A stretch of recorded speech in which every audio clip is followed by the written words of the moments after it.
Desde que os evangélicos chegaram no Brasil, no final do século XIX, trazidos pelos derrotados da Guerra de Secessão do sul dos Estados Unidos, num conflito intenso que houve por lá naquele período histórico, nós estamos crescendo. Nós acreditávamos que éramos 17,9% da população brasileira. Nos primeiros anos dessa década, chegamos a 20,2% segundo os estudos da Fundação Getúlio Vargas, a FGV. Mas agora, com os dados recentes do IBGE, nós descobrimos que somos 22,3%, que significa cerca de 42 milhões de brasileiros que se dizem evangélicos.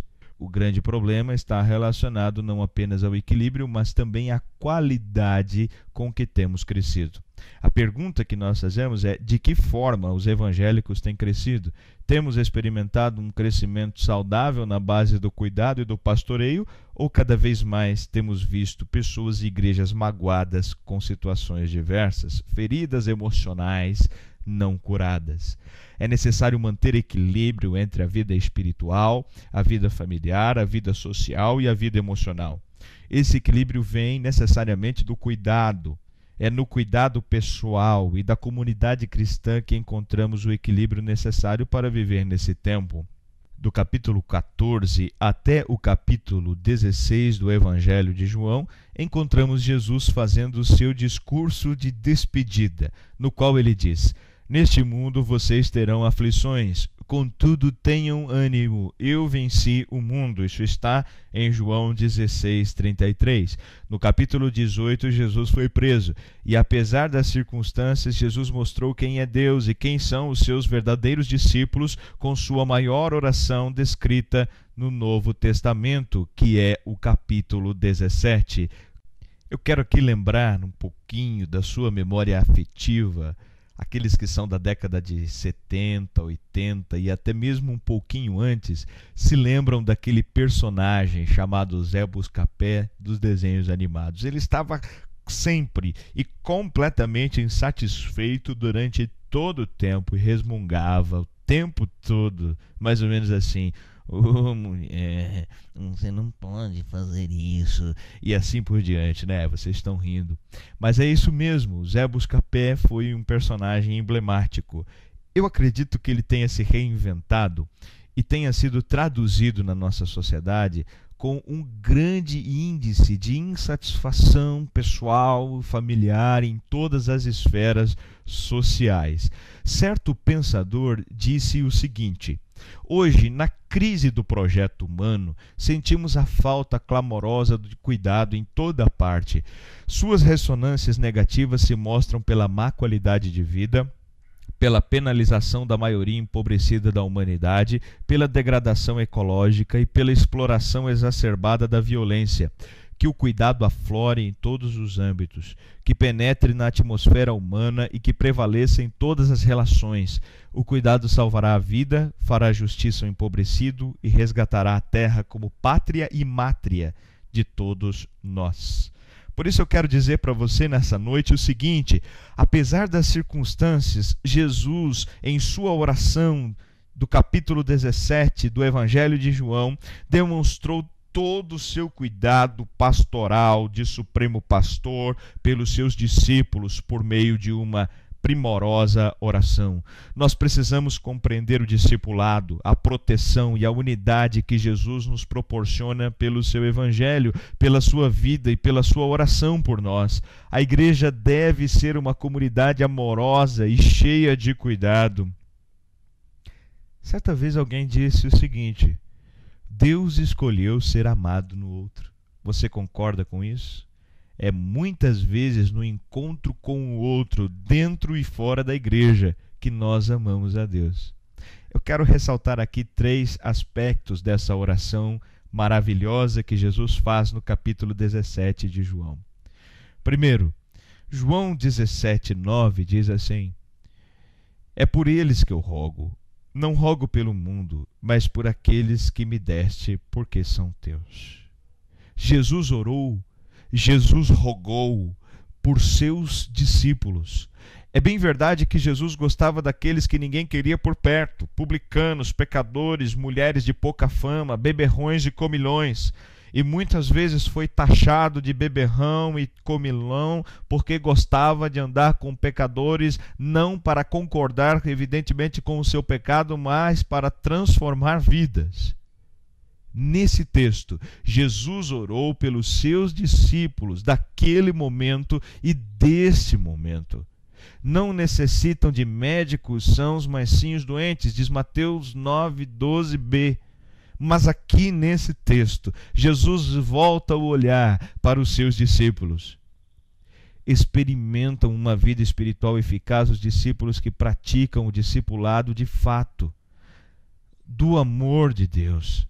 O discipulado do amor de Deus, que é capaz de salvar e dar sentido para o rebanho. Depois de dizer isso, Jesus olhou para o céu e orou: Pai, chegou a hora, glorifica teu filho para que o teu filho te glorifique, pois lhe deste autoridade sobre toda a humanidade para que conceda a vida eterna a todos os que lhe deste. Essa é a vida eterna, que te conheçam, o único Deus verdadeiro, e a Jesus Cristo a quem enviaste. Eu te glorifiquei na terra, completando a obra que me deste para fazer. E agora, Pai, glorifica-me junto a ti com a glória que eu tinha contigo antes do mundo existir. João 17, do 1 ao 5. Para que Cristo habite pela fé em vosso coração, a fim de, estando arraigados e fundamentados no amor, poderdes perfeitamente compreender com todos os santos qual seja a largura e o comprimento e a altura e a profundidade, e conhecer o amor de Cristo que excede todo entendimento, para que sejais cheios de toda a plenitude de Deus, diz também Paulo, em Efésios capítulo 3, versículos 17 ao 19. Você, meu irmão que está me ouvindo, sente-se amado por Deus? Acha que alguma coisa, apesar de tantas doutrinas que temos ouvido nesse tempo, pode fazer com que Deus nos ame menos? Acha que Deus criou um projeto para aventureiros, ou um projeto de cuidado, um projeto de amor, de comprometimento, de fé e de vida? O amor de Deus pode ser sentido pelo rebanho. As dimensões do amor de Jesus também. Largura e comprimento, porque Jesus morreu de braços abertos pela sua vida, para salvar a todos que se decidem por ele. Altura e profundidade, porque a cruz aponta para o céu e para a terra, o que indica necessariamente a justificação. Colombo descobriu a América, mas o que ele sabia sobre o tamanho da terra, dos lagos, rios, florestas, desertos, montanhas e da grande dimensão de seus vales? Ele morreu sem saber muita coisa sobre aquilo que descobriu. Assim, nós descobrimos algo do amor divino, mas sua altura, largura, comprimento e profundidade continuam além da nossa compreensão quando nós experimentamos uma vida cristã pautada no cuidado, na cruz e no amor. O cuidado de Deus. Cuidado de Deus que nos leva a cuidar uns dos outros e daqueles que estão à nossa volta. Jesus disse: eu rogo por eles, não estou rogando pelo mundo, mas por aqueles que me deste, pois são teus.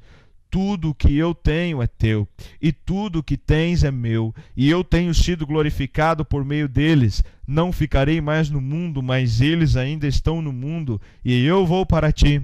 Pai Santo, protege-os em teu nome, o nome que me deste, para que sejam um, assim como somos um.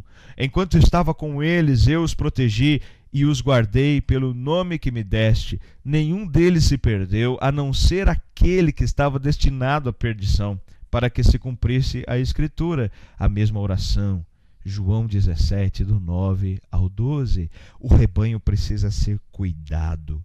A igreja não precisa apenas crescer numericamente, e é claro que o crescimento numérico não deve fazer oposição, como alguns creem, ao crescimento qualitativo. Mas a igreja precisa ter um projeto, e esse projeto é o cuidado, é o pastoreio, é o amor, é a proximidade, são relacionamentos transformados. A alegria.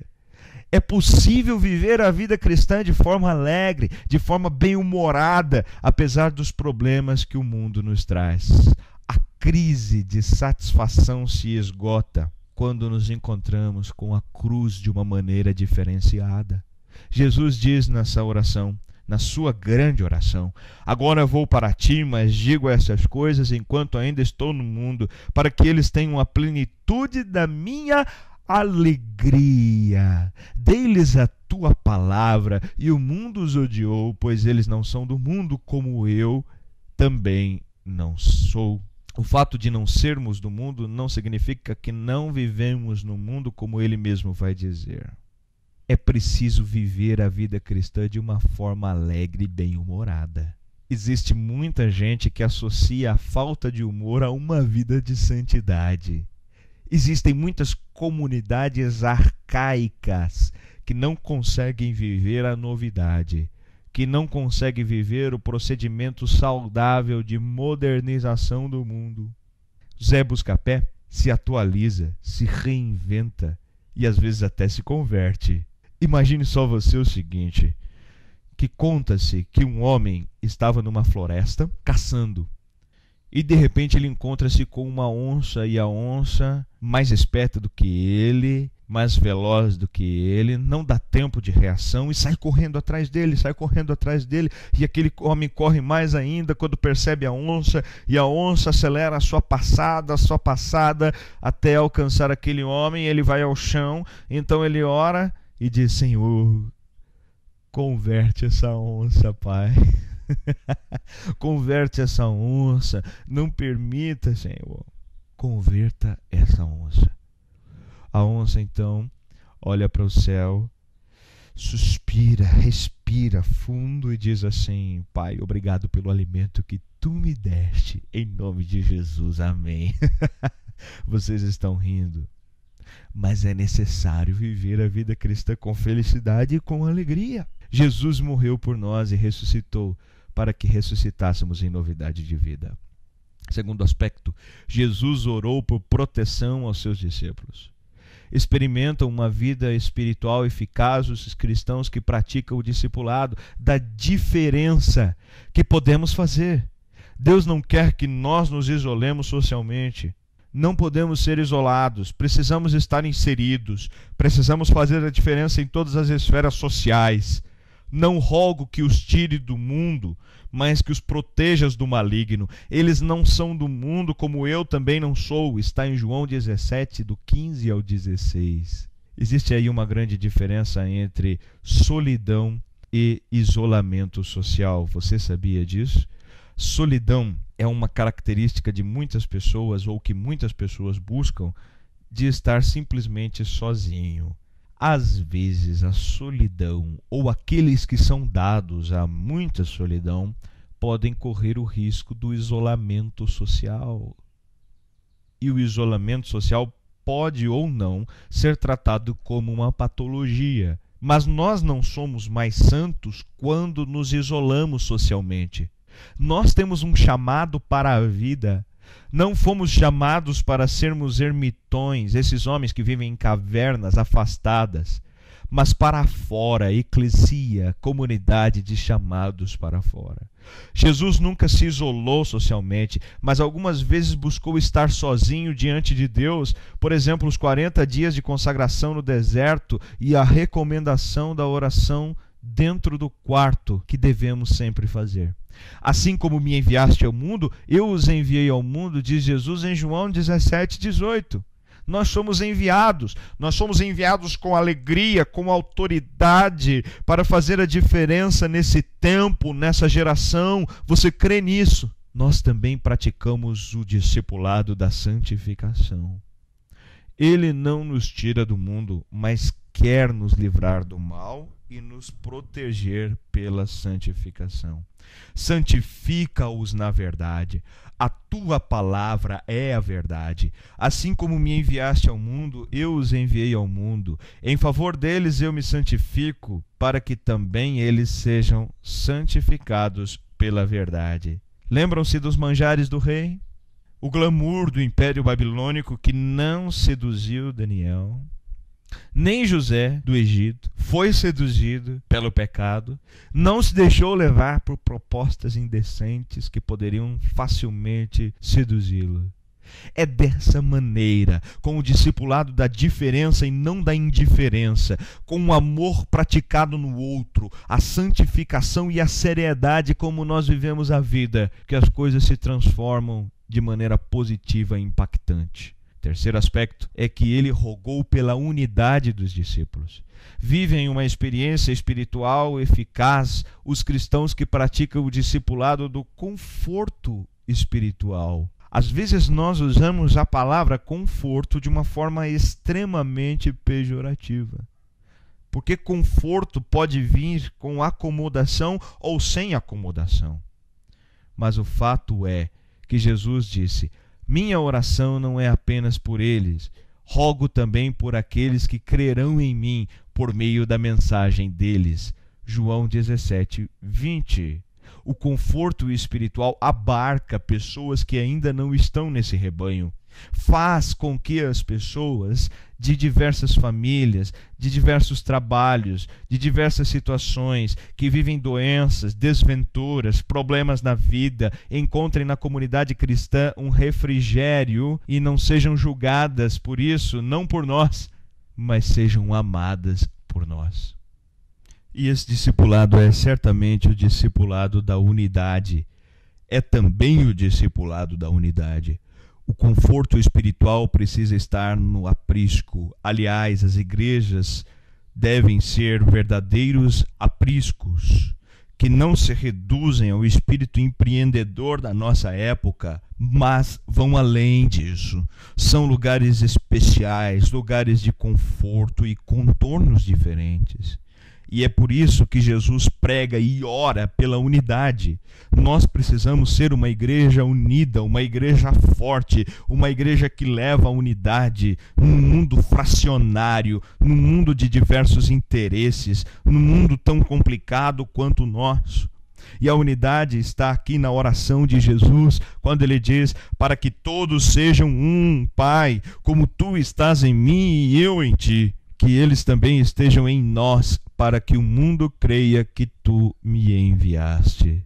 Dessa forma, para que o mundo creia, para que a pregação da igreja seja eficaz aqui no Brasil e em todas as partes do mundo, nós precisamos ser um. A igreja militante, a igreja local, essa que podemos ver, deve revelar a igreja universal. Há muitas pessoas que fazem parte da organização chamada igreja, que é regida por normas, por leis, por estatutos, mas não fazem parte do organismo chamado igreja. Outras pessoas fazem parte do organismo, mas agora não fazem mais parte da organização. Onde está o equilíbrio entre as nossas vidas espirituais, familiares, profissionais e uma série de outras esferas da vivência humana, com a igreja saudável que deve se revelar na unidade, na harmonia, na paz, na resolução de conflitos? A igreja é um lugar em que se pode pensar diferente. Deve ser regida pela democracia, instruída pela inspiração do Espírito Santo, com o seu conforto e com a sua paz. Mas ela precisa, em última instância, ser uma comunidade unida, uma comunidade que não pode ser dividida. O verdadeiro pastoreio não é aquele que presta atenção em grupos, não é aquele que se volta a grupos, mas aquele que pastoreia a igreja como corpo indivisível de Cristo. Afinal de contas, Cristo na cruz, o seu corpo, não pôde ser dividido. Ele morreu em unidade para nos dar unidade. Ele rogou pela unidade dos discípulos e rogou pela diversidade também. Dei-lhes a glória que me deste, para que eles sejam um, assim como nós somos um, eu neles e tu em mim, que eles sejam levados à plena unidade, para que o mundo saiba que tu me enviaste e o amaste como igualmente me amaste. João 17, 22 a 23.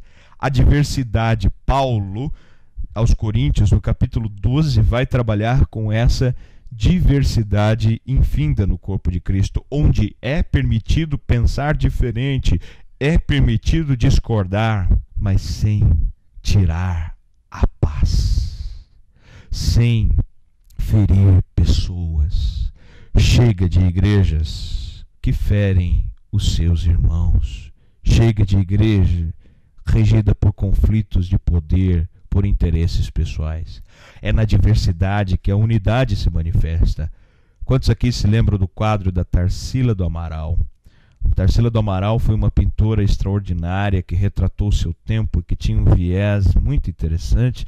E Tarsila do Amaral pintou um quadro muito importante, que é aquele dos operários, onde ela identificava que os operários tinham todos uma cara muito parecida e que nenhum esboçava uma reação significativa. E esses operários estão ali no quadro que vocês podem ver agora pelo projetor. E esses operários não vivem a unidade na diversidade, eles vivem sobre opressão. Ela estava demonstrando um regime de opressão. Na igreja nós não devemos viver assim, como se todo mundo tivesse a mesma cara e ninguém pudesse sorrir, ninguém pudesse manifestar alegria. Muito pelo contrário, nós podemos viver unidos, próximos uns dos outros, mas felizes com a diversidade que compõe a unidade que compõe a diversidade, na perspectiva do conforto espiritual. Unidade é muito diferente de uniformidade. Conta-se que um homem estava sentado no banco de uma praça observando o movimento da cidade. E naquele momento passa um monte de crianças brincando e fazendo barulho. E imediatamente aquele homem pergunta: crianças, que brincadeira é essa que vocês estão fazendo? Ao que as crianças respondem: ué, nós estamos brincando de caminhão. Eu sou o volante. E o outro diz: eu sou a roda. Ainda outro: eu sou o para-choque. Outro ainda: eu sou o escapamento. E assim por diante. E eles foram embora correndo com o caminhão. O tempo passou e aquele homem ficou ali sentado. E então passou um menino brincando sozinho. E aquilo chamou a atenção daquele senhor, que imediatamente perguntou: menino, do que você está brincando? E o menino respondeu: de caminhão, é. E aquele homem espantado respondeu: mas o caminhão já passou faz tempo. Corre que você alcança eles. O menino então balançou a cabeça e disse assim: não, você não entendeu. É que já passou a roda, já passou o volante, passou o para-choque, já passou todas as partes do caminhão que foram adiante. É que eu sou a fumaça. Nós vivemos a unidade na diversidade e nem sempre precisamos aparecer. Nós podemos também ser a fumaça. Sabe aquelas coisas dentro da igreja que algumas pessoas fazem e ninguém vê? Deus está vendo. Grandes colunas da igreja de Cristo são intercessores que ninguém vê orando. Pessoas que fazem sem a necessidade de aparecer. Aqueles que aparecem pela função e pela naturalidade da função precisam ser humildes para integrar a unidade sem uniformidade, sem imposição de opinião. E a igreja deve curar os seus feridos. É nesse tempo, sem Zé Buscapé, mas com a lembrança do bom desenho animado, que esperamos pelo cuidado do Senhor para conosco. Esperamos ser amados, cuidados e conduzidos como rebanho nas suas poderosas mãos. Se você crê assim, feche os olhos, eleve o seu coração ao Senhor. Nós vamos orar nesse momento. E se você ainda crê que Deus pode ter uma obra especial para essa e tantas outras igrejas, fique em pé em espírito de oração, de devoção. Eu vou realmente interceder pela sua vida e dizer amém à oração que Jesus fez há mais de 2000 anos atrás. Oremos assim com o nosso Deus. Senhor, nosso Deus e nosso Pai, que Tu estejas abençoando a vida dessa igreja, de toda a comunidade cristã espalhada pela face da terra, e que o Senhor esteja conosco em todo o tempo, marcando essas decisões, essas vidas que se levantam agora para fazer a diferença. Faz com que o Seu povo seja um, com que possamos investir em projetos inovadores, projetos modernos, mas que preservam a Sua palavra, a Bíblia Sagrada, como o ápice da revelação de Cristo através do texto. Cuida de nós nessa noite, faz com que sejamos mais ativos, mais pastoreáveis, mais maleáveis, mais dedicados ao equilíbrio entre a vida espiritual, familiar, a vida social e a vida emocional. Não foi sem razão que Jesus disse que nesse mundo nós teríamos aflições, contudo deveríamos ter bom ânimo porque Ele venceu o mundo. Não é sem razão que nós lemos nesse texto de João capítulo 17 tantas coisas que nos impulsionam a mudar o nosso posicionamento e a fazer a diferença nesse tempo, nessa terra, no lugar onde moramos, no lugar onde estamos. Sei com a sua igreja espalhada ao redor do mundo e cumpre o seu propósito, tanto nesse rebanho quanto em todos os outros rebanhos, que é um na realidade. E abençoe os seus pastores, para que a igreja seja uma comunidade afetiva, uma comunidade que cure os seus doentes e uma comunidade efetiva. Em nome de Jesus nós oramos. Amém. E que Deus abençoe a sua vida. Em nome de Jesus.